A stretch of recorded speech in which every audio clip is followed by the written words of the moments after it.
Well, Sanda, you talked about the multiple dimensions on this, and one of the things that we are advocating, and many companies have signed up with the Valuable 500, is to include people with disabilities. 1.3 billion people in the world have disabilities. You've talked about racial dimension, the gender dimension, the age dimension, the sexual orientation dimension, the LGBT, etc.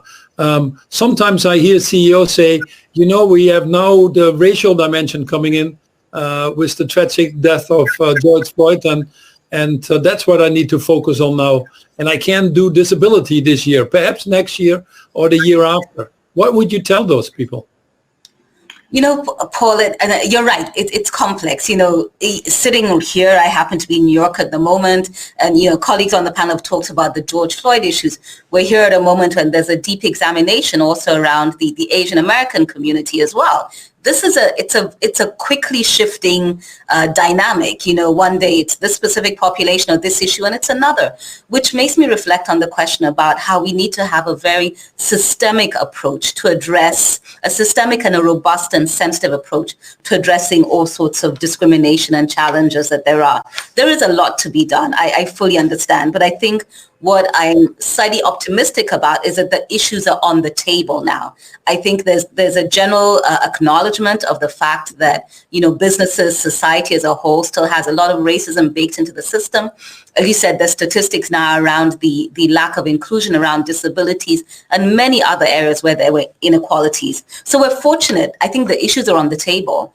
The companies that are able to seize those and use these inclusive opportunities, both in terms of addressing the inequalities, but also just, I think, allowing inclusive outcomes. Always say for me, inclusive decisions always results in inclusive outcomes. And truly, it is better for business. It's better for your employees. It's better for your workplace. And certainly, there'll be better business outcomes as a whole. So there's a lot to do, Paul. I wish there was an easy answer, but I think the point is the issues are clear. Yeah. And it's increasingly clear that the younger generation, millennial and down, if I want to say it that way, don't want to work for companies anymore where they know that the odds are stacked against them. They want to be in environments where each and everybody can rise to their fullest potential. And I think that pressure should be understood next to the enormous purchasing power of each of these groups to be included. There is a burning platform if you want to attract talent that is increasingly becoming apparent. Angela, there was a study that you might have seen, I don't know, done by Fortune and Deloitte, where they asked many of the CEOs, a few hundred CEOs in the US, and they said 91% of them said that they are investing in their talent life cycle to promote the racial equity. But then only 22% said that they're investing in their products or services to advance the same goals.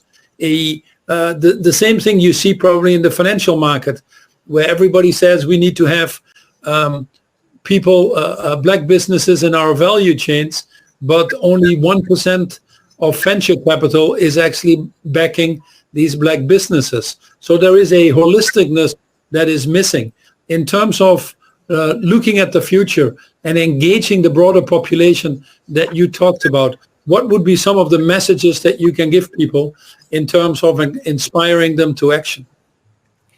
I think I would ask people to really take a look at equity versus equality.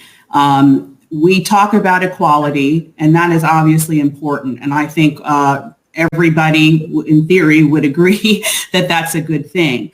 But when you have some folks who might be starting a race with a 50-yard head start and others starting 50 yards back from the starting line, equality, just moving everybody along at that same pace, is going to keep progress from happening in a real way in any time soon. And I think the conversation needs to turn to equity. So my message to corporate leaders would be, how are you addressing that question? And sometimes that's a more difficult question for corporations to understand and to be active about. The other message I would say is, if you are in an industry or you are a consumer or purchaser of a service or product, hold your service provider, hold your product provider accountable with your dollars. So if you're talking about a consumer a company,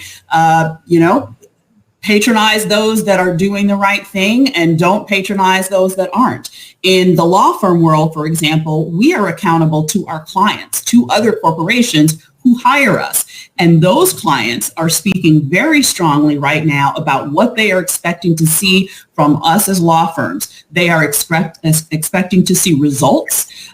They are not giving credit for good intentions. And that is going to, in my mind, push real change, because the people to whom we are held accountable are now holding us more to the fire as a law firm industry and raising expectations and saying we expect certain results, and some of them are numbers-based and measurable goals. And so those would be my two messages. Thanks.